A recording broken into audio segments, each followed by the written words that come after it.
There are men in the world who have made themselves into something the rest of us can barely imagine. John Wick was one of them. A former assassin so precise, so relentless, that even the most powerful figures in the crime world spoke his name. The way people speak of natural disasters, not with contempt, but with quite genuine fear. He had earned that reputation through years of violence, and then somehow he had walked away from it, not because the world changed, but because of a woman named Helen. She was the reason he lived. She was the reason he believed a different life was possible, and then she got sick. Helen's death didn't just take her from him, it stripped away the entire architecture of the man he had tried to become. He was left with silence, an empty house, and a grief so vast it had no bottom. Then a box arrived, a final gift from Helen, arranged before she passed. Inside was a puppy, a beagle. She had named her Daisy. Her note said she didn't want him to be alone, that he needed something to love while he learned how to grieve. That puppy became everything, a small, warm, breathing connection to the woman he had lost. It didn't last. Yosef Tarasov was the kind of man who had grown up believing consequences were for other people.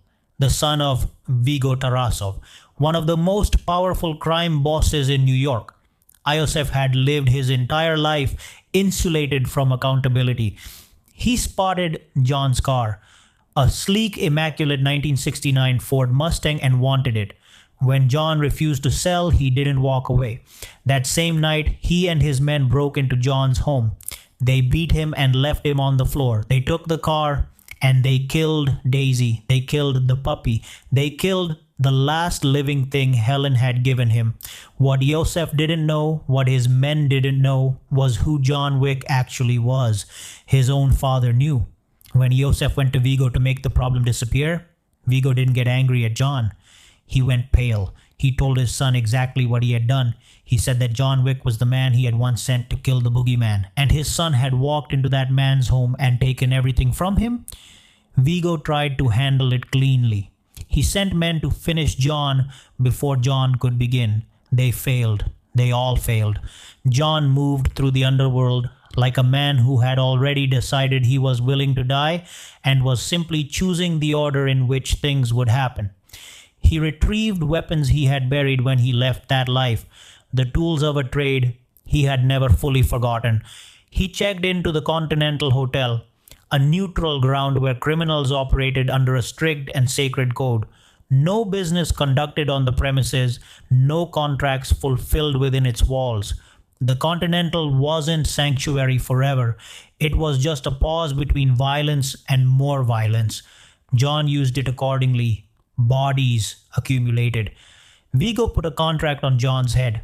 Killers came. Some were professionals. Some were almost good enough. None of them were John Wick. Moving through the darkness behind a pair of sleek black tactical glasses, John pursued them all.